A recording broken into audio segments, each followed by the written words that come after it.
بھارتی پروازوں کے لیے پاکستانی فضائی حدود مزید 1 ماہ بند رکھنے کا فیصلہ کیا گیا ہے۔ تفصیل جانیں گے نمائندہ خصوصی افضل ندیم ڈوگر سے۔ افضل ندیم بتائے گا اس فیصلے کا بھارتی ایئر لائنز پر کیا اثر پڑ رہا ہے؟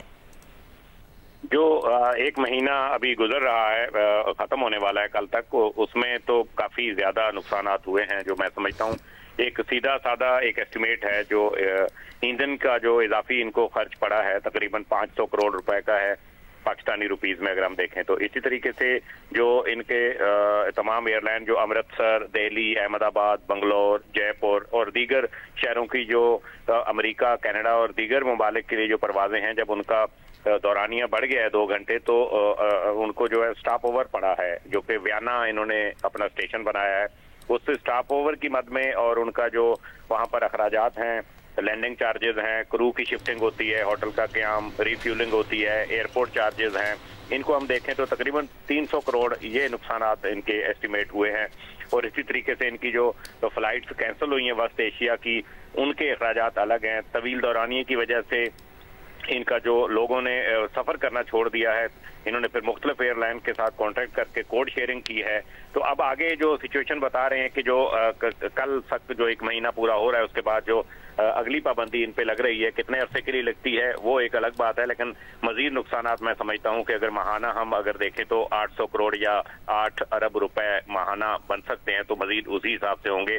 تو مالی صورتحال ہوگی، ان کو اب اہم فیصلے کرنے ہوں گے۔ ایک تو ان کو ری شیڈیولنگ کرنی ہوگی، اپنی پروازوں کی بہت سی منسوخ کرنی پڑیں گی پروازیں اپنی۔ بہت شکریہ افضل ندیم ڈوگر، نمائندہ خصوصی جیو نیوز ہمیں آگاہ کر رہے تھے کہ 800 کروڑ یعنی کہ 8 ارب روپے کا 1 ماہ میں بھارت کو نقصان ہوا ہے فضائی بندش کی مد میں۔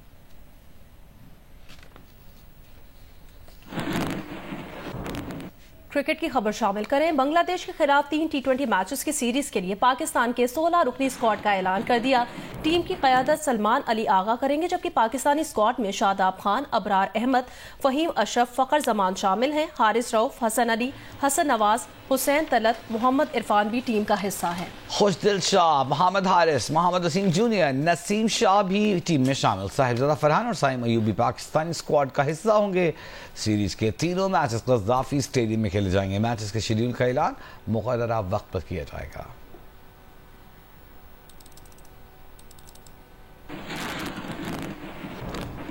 عام خبر آپ کو دیں گے۔ لکی مروت اور بنو سے پولیو کے مزید 2 کیس رپورٹ ہوئے ہیں۔ تفصیل جانیں گے جیو نیوز کے نمائندے وقار بھٹی سے۔ وقار بتائے گا مزید کیا اپڈیٹ سامنے آئی ہیں؟ جی دیکھیں، خیبر پختونخوا میں پولیو کے 2 مزید کیس سامنے آئے ہیں۔ لکی مروت میں ایک 26 سال کی بچی جو ہے وہ پولیو سے متاثر ہوئی ہے، جبکہ بنو میں ایک 40 مہینے کا بچہ جو ہے وہ پولیو سے متاثر ہوا ہے، جس کے ساتھ پاکستان میں پولیو کیسز کی تعداد 10 ہو گئی ہے۔ اور اس وقت جو ہے خیبر پختونخوا میں 5 بچے پولیو سے متاثر ہیں، سندھ میں 4 اور 1 کیس پنجاب سے سامنے آیا ہے۔ ان دونوں علاقوں میں جہاں سے یہ پولیو کیسز سامنے آئے ہیں، یہاں پر یہ پتہ چلا ہے کہ بدقسمتی سے یہاں پر مختلف وجوہات کی بنا پر انسرجنسی، فیمیل پولیو ورکرز کا نہ ہونا اور لوگوں کی طرف سے جو ہے وہ بچوں کو پولیو کے قطرے نہ پلانے کی وجہ سے اچھی کمپینز نہیں ہوئی تھی، جس کی وجہ سے 2 مزید بچے پولیو سے متاثر ہو کر پوری زندگی کے لیے معذور ہو گئے ہیں۔ بہت شکریہ۔ وقار بھٹی ہمارے ساتھ موجود ہیں، اور جس طرح کے بار بار درخواست کی جاتی ہے کہ اپنے بچوں کو پولیو کے قطرے ضرور پلائیں، 2 نئے کیسز سامنے آئے ہیں۔ بتایا جا رہا ہے کہ بنو سے اور لکی مروت سے 2 کیس رپورٹ ہوئے ہیں۔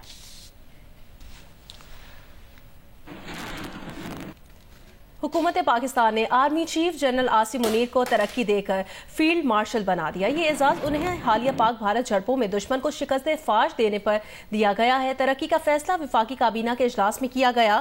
فیصلہ کیا گیا کہ air chief marshal Zaheer Ahmed Babar Sidhu کی خدمات ان کی مدت ملازمت پوری ہونے کے بعد بھی جاری رہیں۔ وزیر اعظم شہباز شریف نے صدر مملکت آصف علی زرداری سے ملاقات کر کے کابینہ کے فیصلے پر صدر مملکت کو اعتماد میں لیا۔ کابینہ نے فیصلہ کیا کہ آپریشن بنیان المرصوص کے دوران گرا قادر خدمات سر انجام دینے والوں کو اعلیٰ سرکاری ایوارڈ دیا جائے گا۔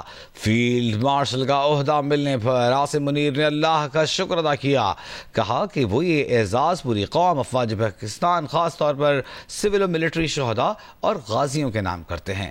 صدر زرداری، وزیر اعظم شہباز شریف، وزیر دفاع Khawaja Asif, chairman joint chiefs of staff committee general Zahir Shamshad Mirza, وزیر داخلہ محسن نقوی نے اپنے پیغامات میں فیلڈ مارشل عاصم منیر کو مبارکباد پیش کی۔ کہا معرکہ حق کی شاندار فتح کے بعد فیلڈ مارشل کے عہدے پر ترقی جنرل عاصم منیر کا حق تھا۔ وزارت دفاع نے army chief field marshal Asim Munir کی ان کے نئے عہدے پر ترقی کا نوٹیفیکیشن جاری کر دیا ہے۔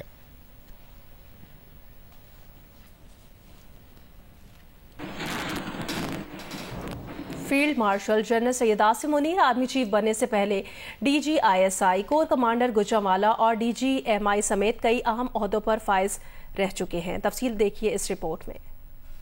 وزیر اعظم شہباز شریف کی زیر صدارت وفاقی کابینہ نے مرد آہن army chief general Syed Asim Munir کو ان کی بہترین کارکردگی کے اعزاز میں فیلڈ مارشل بنانے کی منظوری دے دی۔ وزیر اعظم کا کہنا تھا army chief general Syed Asim Munir نے مارکہ حق اور آپریشن بنیان مرصوص کی اعلیٰ حکمت عملی بنائی۔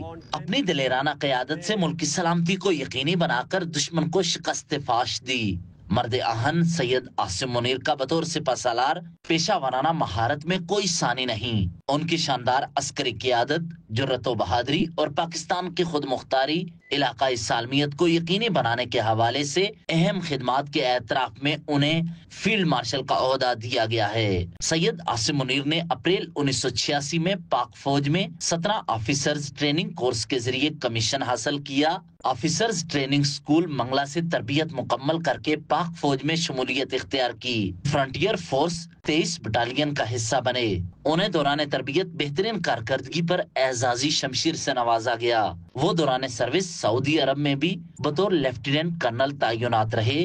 مدینہ منورہ میں اسی تعیناتی کے دوران قرآن پاک حفظ کیا۔ سید عاصم منیر کو فروری 2014 میں میجر جنرل کے رینک پر ترقی ملی۔ 2014 میں commander force command Northern area تعینات رہے، جو اس وقت راولپنڈی کور کے ماتحت تھی۔ 2017 میں ڈائریکٹر جنرل ملٹری انٹیلیجنس تعینات ہوئے۔ اکتوبر 2018 میں لیفٹیننٹ جنرل کے عہدے پر ترقی پائی اور آئی ایس آئی چیف تعینات کیے گئے۔ سید عاصم منیر جون 2019 میں کور کمانڈر گوجرانوالا تعینات ہوئے۔ اکتوبر 2021 میں کوارٹر ماسٹر جنرل مقرر ہوئے۔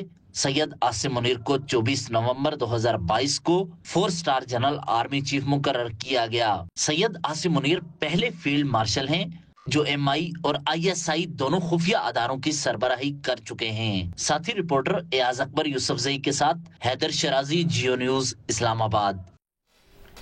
امریکی حکام کا کہنا ہے انٹیلیجنس اطلاعات ہیں کہ اسرائیل ایرانی جوہری تنصیبات پر حملے کی تیاری کر رہا ہے۔ امریکی ٹی وی کی رپورٹ کے مطابق امریکی حکام کا کہنا ہے یہ واضح نہیں ہے کہ اسرائیلی رہنماؤں نے حتمی فیصلہ کیا ہے یا نہیں۔ اہم خبر آپ کو دے رہے ہیں۔ امریکی نشریاتی ادارے کا یہ کہنا ہے کہ انٹیلیجنس ذرائع دعویٰ کر رہے ہیں کہ انٹیلیجنس اطلاعات ہے کہ اسرائیل ایرانی جوہری تنصیبات پر حملے کی تیاری کر رہا ہے۔ امریکی میڈیا کی رپورٹ کے مطابق امریکی حکام کا کہنا ہے کہ تاہم ابھی تک یہ واضح نہیں ہے کہ اسرائیلی رہنماؤں نے اس پر حتمی فیصلہ کر لیا یا نہیں۔